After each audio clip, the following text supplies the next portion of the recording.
இந்திய தேர்தல் ஆணையம் வாக்குப்பதிவு இயந்திரங்களில் பயன்படுத்தப்படும் வாக்குச்சீட்டுகளுக்கு புதிய மாற்றங்களை கொண்டு வர திட்டமிட்டிருக்கிறாங்க. என்னென்ன மாற்றங்கள் வர இருக்கு, எப்போதிலிருந்து இந்த மாற்றங்கள் செயல்பாட்டுக்கு வரும், விரிவா பார்க்கலாம்.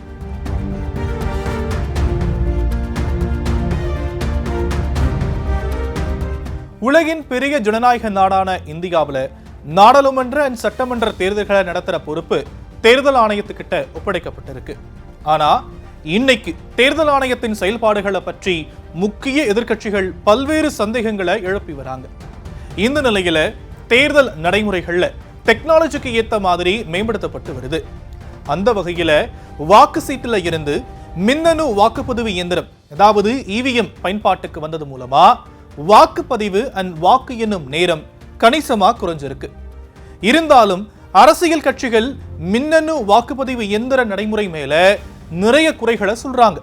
அதாவது அரசியல் கட்சிகளை பொறுத்த வரைக்கும் எந்த சின்னத்துல வாக்களிச்சாலும் ஒரே சின்னத்துல வாக்குகள் பதிவாகும் வகையில இவிஎம் இயந்திரத்துல மாற்றங்களை செய்ய முடியும் அப்படின்னு குறை சொல்ல தேர்தல் ஆணையம் இந்த குறைகளை மறுத்து வராங்க. அரசியல் கட்சிகளுடைய இந்த குற்றச்சாட்டுகளுக்காகவே யாருக்கு வாக்களிச்சோம் என்பதை வாக்காளர்கள் தெரிஞ்சுக்க வசதியா விவிபேட் டிவைஸ் பொருத்தப்பட்டுச்சு. இதுல வாக்காளர்கள் தாங்கள் வாக்களித்த சின்னம் அச்சிடப்பட்ட சீட்டை பார்க்க முடியும்.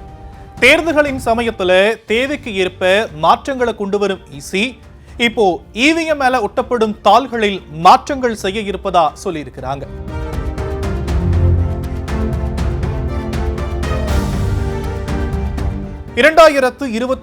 ஆண்டு தமிழ்நாடு, புதுச்சேரி, கேரளா, மேற்கு வங்கம், அசாம்னு 5 மாநிலத்துல சட்டமன்ற தேர்தல் நடக்க இருக்கு.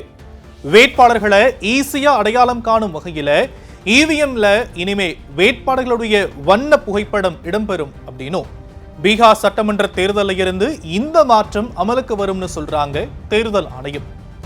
புதிய மாற்றங்களின்படி இவிஎம் மேல ஒட்டப்படும் வாக்கு சீட்டுகளை வேட்பாளர்களின் கலர் பிக்சர், அதாவது வண்ண புகைப்படம் இடம்பெறுமா, அண்ட் புகைப்படம் தெளிவா தெரியும்படி அதன் முக்கால் பகுதி வேட்பாளர்களின் முகத்தை கொண்டதா இருக்கும்னு சொல்லப்பட்டிருக்கு.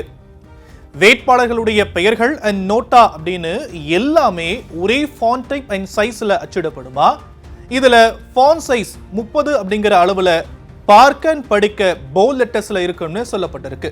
குறிப்பா நாடாளுமன்ற தேர்தலுக்கும் வெள்ளை நிறம், அதாவது ஒயிட் கலர் பேப்பர், சட்டமன்ற தேர்தல்களுக்கு இளஞ்சிவப்பு நிறம், அதாவது பிங்க் கலர் பேப்பர் பயன்படுத்தப்படுமா. அதே நேரம் உள்ளாட்சி தேர்தல்களுக்கு தற்போதைய வாக்கு சீட்டு நடைமுறையே தொடரும் அண்ட் அதுல எந்த மாற்றங்களும் செய்யப்படல அப்படின்னு தேர்தல் ஆணையம் சொல்லியிருக்கிறாங்க.